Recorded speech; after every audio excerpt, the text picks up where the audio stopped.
Compte rendu du Conseil des ministres du mercredi 12 février 2025. Le Conseil des ministres s'est réuni ce mercredi 12 février 2025 au Palais du Peuple sous la très haute autorité de son Excellence M. Denis Sassou Nguesso, président de la République, chef de l'État. 10 affaires étaient inscrites à son ordre du jour, en l'occurrence 4 projets de décret au titre du ministère de la fonction publique, du travail et de la sécurité sociale, un projet de décret au titre du ministère des petites et moyennes entreprises et de l'artisanat, 4 communications au titre respectivement du ministère des Finances, du Budget et du Portefeuille public, du ministère de l'Économie forestière, du ministère de la Coopération internationale et de la promotion du partenariat public-privé et du ministère des petites et moyennes entreprises et de l'artisanat. Une nomination au titre du ministère de la Construction, de l'Urbanisme et de l'Habitat. Ministère de la Fonction publique, du Travail et de la Sécurité sociale. Invité par le Président de la République à prendre la parole, M. Firmin Ayessa, ministre d'État, ministre de la Fonction publique, du Travail et de la Sécurité sociale, a soumis à l'examen des membres du Conseil des ministres 4 projets de décret. Le premier texte présenté est un projet de décret précisant les conditions et les modalités d'avancement des fonctionnaires. Le projet de décret a été élaboré dans le cadre de la mise en place effective des nouvelles procédures prévues par la loi numéro 68/2022 du 16 août 2022 portant statut général de la fonction publique. Il précise les conditions et les modalités de l'avancement des fonctionnaires conformément aux dispositions de l'article 147 de la loi précitée. Le projet de décret est structuré en 4 chapitres et comporte 38 articles, dont les articles 4 à 17 qui énoncent les conditions et les modalités de l'avancement d'échelon à l'ancienneté ou à titre exceptionnel.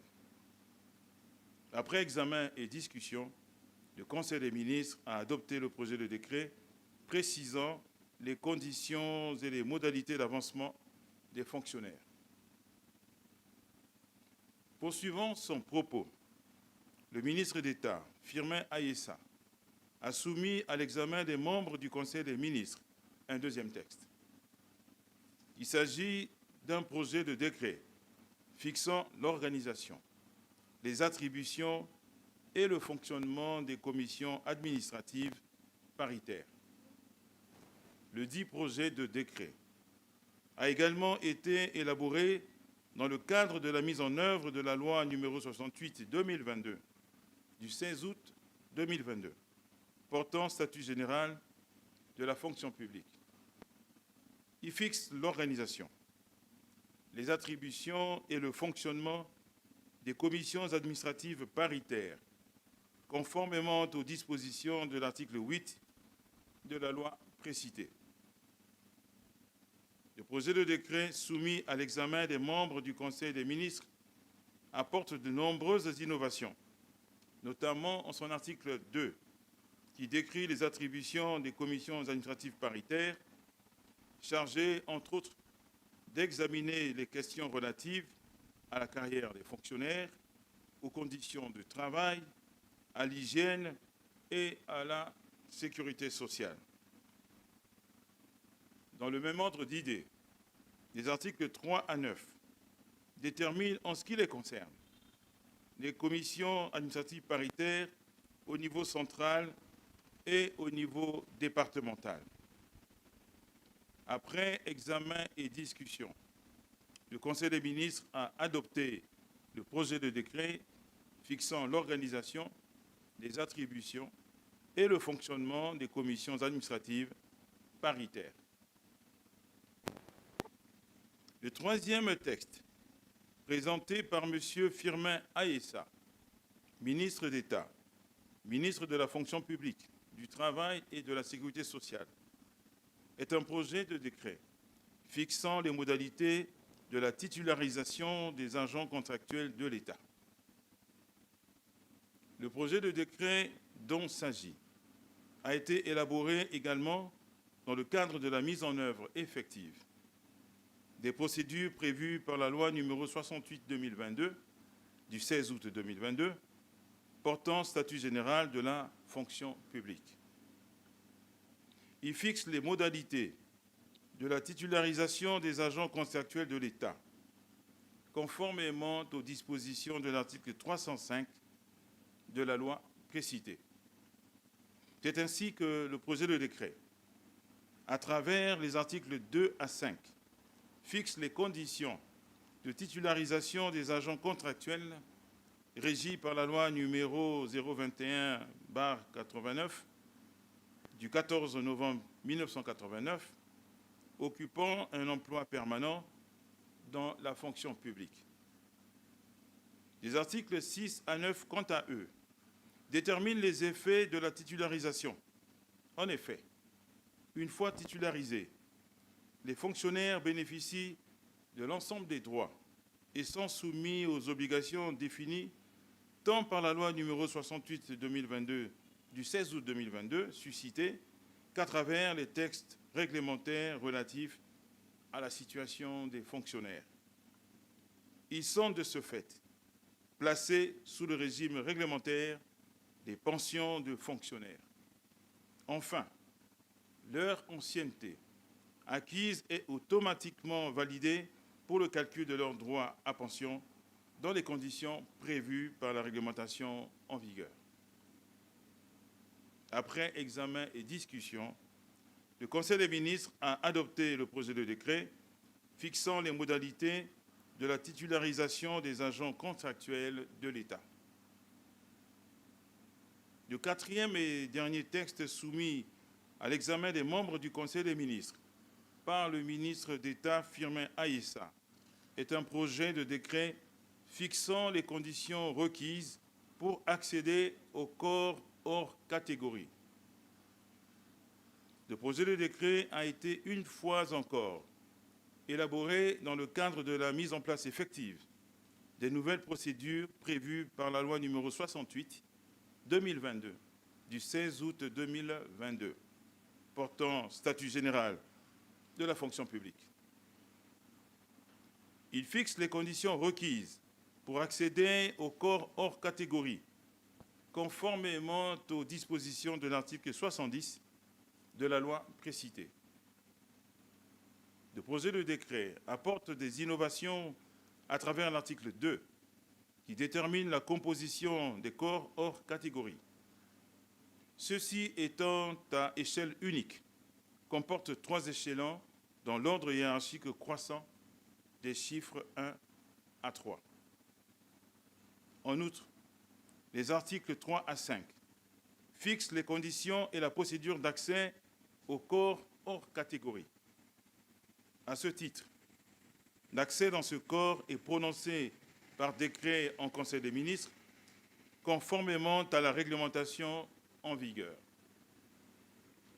Les dossiers des agents remplissant la condition énoncée à l'article 3 du présent décret sont transmis par le ministre du corps dont relève l'agent au ministre chargé de la fonction publique. Après examen et discussion, le Conseil des ministres a adopté le projet de décret fixant les conditions requises pour accéder au corps hors catégorie. Ministère des petites et moyennes entreprises et de l'artisanat. Invité par le Président de la République à prendre la parole Madame Jacqueline Lydia Mikolo, ministre des Petites et Moyennes Entreprises et de l'Artisanat, a soumis à l'examen du Conseil des ministres un projet de décret portant institution des Assises nationales de l'entrepreneuriat au Congo, en sigle ANEC. Le projet de décret soumis à l'appréciation des membres du gouvernement s'inscrit dans l'optique de rendre effectives les dispositions respectivement de la loi numéro 46/2014 du 3 novembre 2014 portant mesures de promotion et de développement des très petites et moyennes entreprises et du décret numéro 2023-1557 du 15 septembre 2023 portant attribution et organisation de la Direction générale des petites et moyennes entreprises. Dans l'esprit et la lettre du décret, les Assises nationales de l'entrepreneuriat au Congo, en sigle ANEC, constituent un cadre d'échange et de concertation entre la puissance publique et ou les administrations partenaires, le patronat, les promoteurs, les managers d'entreprise et les porteurs de projets. Leur institution vise à susciter, stimuler et développer l'esprit d'initiative et ou d'entrepreneuriat au sein de la population congolaise en général et en particulier juvénile, afin de s'arrimer à la volonté du chef de l'État de dédier une année à la jeunesse. L'objectif poursuivi par les ANEC est de susciter des vocations auprès de toutes les couches de la population, particulièrement au sein de celles qui sont économiquement vulnérables. Les ANEC, qui seront organisées une fois tous les 2 ans, en un lieu du territoire national, ne sont pas seulement un cadre d'échange, mais aussi un lieu d'exposition et de promotion pour le Made in Congo. Le projet de décret prévoit, en prélude aux ANEC, l'organisation d'une journée d'échange et des rencontres entrepreneuriales dites les vendredis de l'entreprise, en sigle LVE, qui se tiendront une fois par trimestre. Après examen et discussion, le Conseil des ministres a adopté le projet de décret portant institution des Assises nationales de l'entrepreneuriat au Congo, en sigle ANEC. Des communications, ministère des Finances, du Budget et du Portefeuille public. Invité par le Président de la République à prendre la parole, M. Christian Yoka, ministre des Finances, du Budget et du Portefeuille public, a soumis à l'attention du Conseil des ministres une communication relative au rappel des modalités d'exécution du budget de l'État, exercice 2025. En effet, le ministre des Finances, du Budget et du Portefeuille public a jugé utile de faire ce rappel qu'il a décliné en 5 points. Premier point, la loi numéro 47/2024 du 30 décembre 2024 portant loi des finances de l'année 2025 consacre le basculement total de l'ensemble des ministères et institutions ministérielles à l'exécution du budget de l'État en mode de programme. On note qu'à cette date, toutes ces entités devraient avoir déjà nommé leurs responsables de programme et d'action, qui sont les principaux animateurs des programmes budgétaires, conformément aux prescriptions du décret numéro 2024-130 du 27 mars 2024, fixant les attributions et les modalités de nomination des gestionnaires des programmes budgétaires ministériels. L'exécution du budget en mode programme exige une forte collégialité des acteurs impliqués dans les activités du programme. C'est pourquoi, tout au long de ce processus, des formations seront proposées à tous les acteurs, notamment le Parlement, le gouvernement, la Cour des comptes et de discipline budgétaire, chacun dans son rôle, pour renforcer leurs compétences. Deuxième point, l'unité de vote du budget est le programme budgétaire et il en est de même de son exécution qui se fait par programme. Ainsi, comme indiqué dans la loi de finances de l'année 2025 précitée, les ordonnateurs des budgets programmes ont l'obligation de veiller à ce que toutes les dépenses effectuées correspondent à la réalisation des activités retenues dans les programmes. Il est rappelé à cet effet que le plan d'engagement est exigé en même temps que le plan de passation des marchés en début d'exercice. Pour les besoins de consolidation, en vue de la régulation des dépenses en fonction des recettes, à travers le plan de trésorerie annuel mensualisé, qui est le principal outil de pilotage de l'exécution des dépenses. Troisième point, la budgétisation en mode programme exige la mise à disposition des ministères des ressources devant leur permettre de financer la mise en œuvre de leurs programmes respectifs. Cela requiert une grande discipline budgétaire pour garantir la couverture de l'ensemble des dépenses budgétaires par les recettes budgétaires encaissées. Par ailleurs, la pratique consistant à payer des dépenses des exercices antérieurs ou des dépenses hors budget crée un effet d'éviction des dépenses de l'exercice en cours. D'où cette annonce que l'exercice 2024 est clos le 31 janvier 2025, tel que prescrit par l'article 78, dernier alinéa de la loi organique numéro 36/2017 du 3 octobre 2017, relative aux lois des finances. Les titres non payés après cette date sont, selon leur nature, soit renvoyés à l'ordonnateur pour annulation, soit transférés à la Caisse congolaise d'amortissement, sigle CCA, pour la prise en compte dans la dette intérieure. Seuls les titres de l'exercice en cours seront payés par le Trésor public. Quatrième point, la pratique de programmation qui a prévalu jusqu'au précédent exercice est proscrite.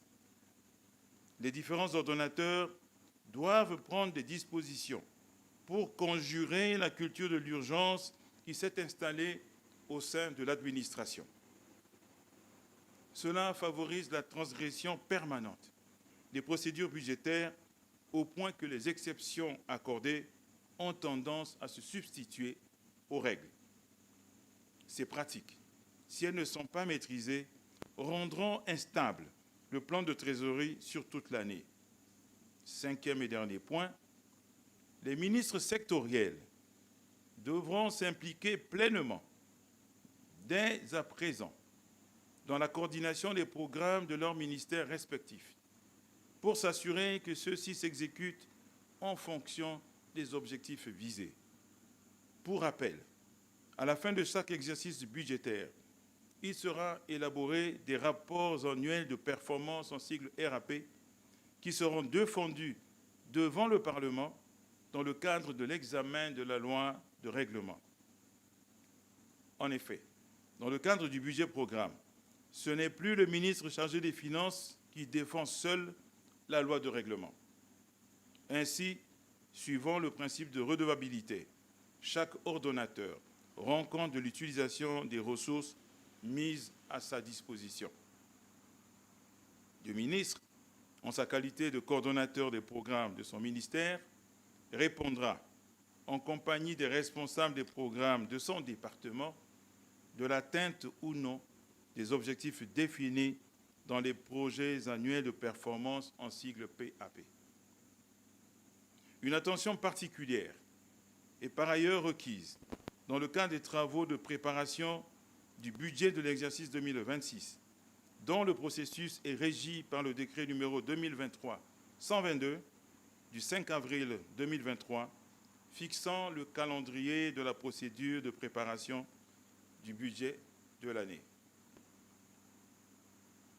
Ministère de l'économie forestière.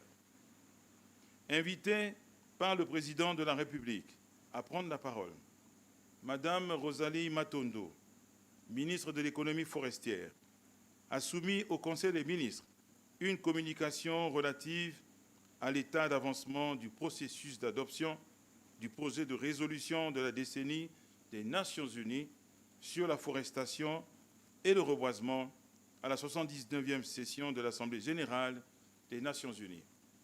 En effet, conformément aux recommandations contenues dans la déclaration des chefs d'État et de gouvernement, issue de la première conférence internationale sur la forestation et le reboisement, en sigle CIAR 1, tenue à Brazzaville du 2 au 5 juillet 2024, sous les auspices de son Excellence M. Denis Sassou Nguesso, président de la République, chef de l'État, un projet de résolution visant l'instauration d'une décennie africaine et mondiale de la forestation et du reboisement a été inscrit par la République du Congo à l'agenda de la 79e session de l'Assemblée générale des Nations unies.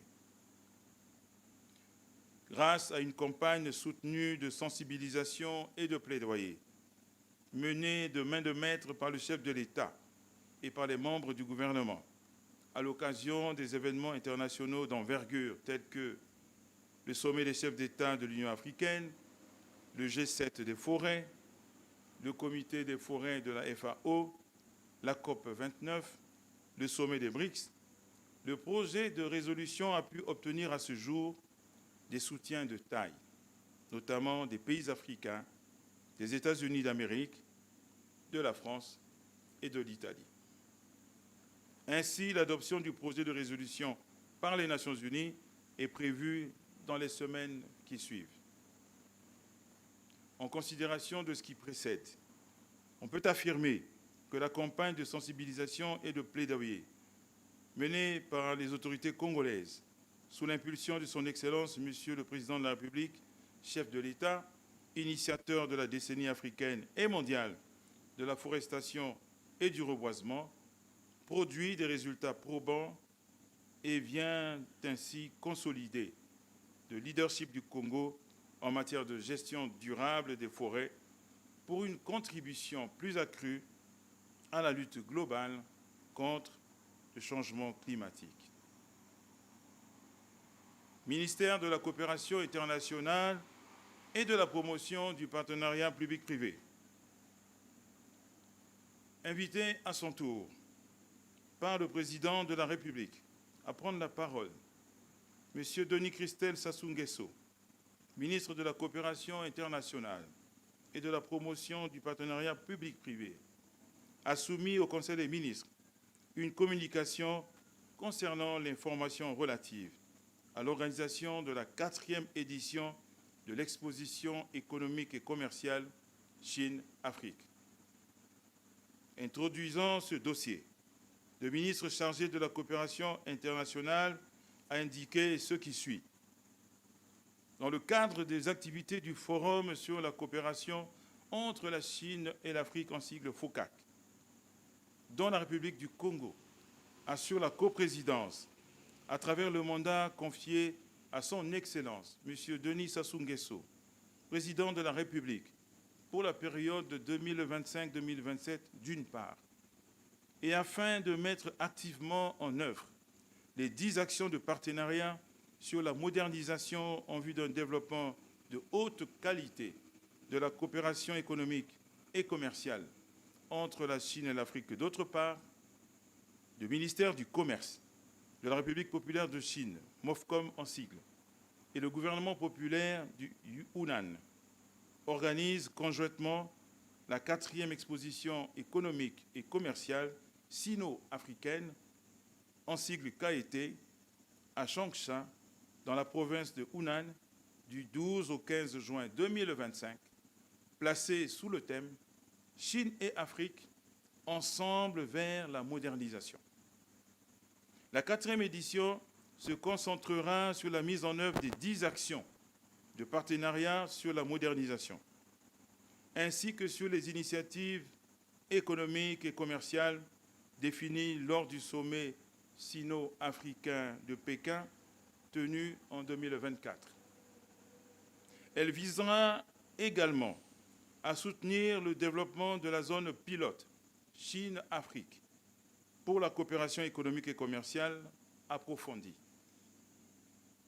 Ainsi, pour cette 4e édition de l'exposition, la République du Congo, en qualité de coprésident, sera représentée à 3 niveaux, à savoir, au niveau gouvernemental, 11 personnes conviées, au niveau des entreprises et des associations, 11 représentants pris en charge, au niveau des exposants, 15 personnes attendues et prises en charge. En outre, la société Unan Road and Bridge Construction Group s'est engagée à confectionner un stand de 200 mètres carrés au pavillon spécial au profit du Congo. Il s'y est de noter que l'exposition sera précédée par la tenue à Changsha, le 11 juin 2025, de la réunion des ministres de la coopération et des coordonnateurs. Ministère des petites et moyennes entreprises et de l'artisanat. Invité de nouveau par le président de la République à prendre la parole, Madame Jacqueline Lydia Mikolo, ministre des petites et moyennes entreprises et de l'artisanat, a présenté au Conseil des ministres une communication relative à la tenue de la 11e conférence des ministres de l'artisanat de l'espace ODEPA. En effet, placé sous le très haut patronage de son Excellence M. Denis Sassou Nguesso, président de la République, chef de l'État, la ville de Brazzaville a accueilli le 11 août 2024, en prélude à la Foire internationale de l'artisanat du Congo, FIAC en sigle, tenue du 12 au 29 août 2024, la 11e conférence des ministres de l'artisanat de l'espace ODEPA. Cet événement a réuni 16 pays membres ainsi que 3 institutions partenaires, à savoir l'UEMOA, la CEAC et la CEMAC.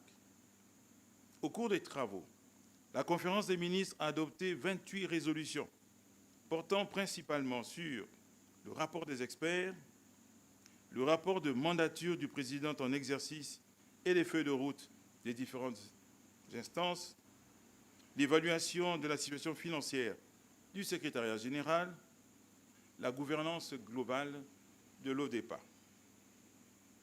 C'est ainsi que, entre autres, la conférence des ministres a procédé au renouvellement de ses instances dirigeantes. Il s'agit de présidence de l'ODEPA, Madame Jacqueline Lydia Mikolo, ministre des petites et moyennes entreprises et de l'artisanat de la République du Congo, désignée présidente en exercice pour un mandat d'1 an. 3 vice-présidents désignés, dont les postes sont occupés respectivement par les ministres chargés de l'artisanat des pays suivants: Maroc, Mali et Algérie. La coordination régionale, représentée respectivement pour l'Afrique centrale par le Tchad, pour l'Afrique du Nord par la Mauritanie, pour l'Afrique de l'Ouest par le Niger et pour l'Afrique australe et orientale par le Zimbabwe. Un secrétaire général AI de l'ODEPA, en la personne de M. Fidel Ilboudo, pour un mandat d'1 an, avec la mission de tout mettre en œuvre pour permettre le recrutement du secrétaire général par appel à candidature. En guise de reconnaissance de son engagement pour le développement de l'artisanat, la conférence des ministres de l'ODEPA a désigné son Excellence, M. Denis Sassou Nguesso, président de la République du Congo, en qualité d'ambassadeur de l'artisanat africain pour la période 2024-2025. Nomination. Pour terminer, au titre des mesures individuelles, le Conseil des ministres a procédé à la nomination suivante. Est ainsi nommé ministère de la Construction, de l'Urbanisme et de l'Habitat, président du Conseil d'administration de la Société de promotion immobilière, en sigle SOPRIM, M. Mbou Likibi Gaspard Symphorien, maître assistant CAMES en sciences économiques. Plus rien n'étant inscrit à l'ordre du jour, le président de la République a clos la réunion et levé la séance. Commencée à 10 h, la réunion du Conseil des ministres a pris fin à 11h45 à Brazzaville le 12 février 2025. Pour le ministre de la Communication et des Médias, porte-parole du gouvernement en mission, le ministre des Hydrocarbures, Bruno Jean-Richard Itoie.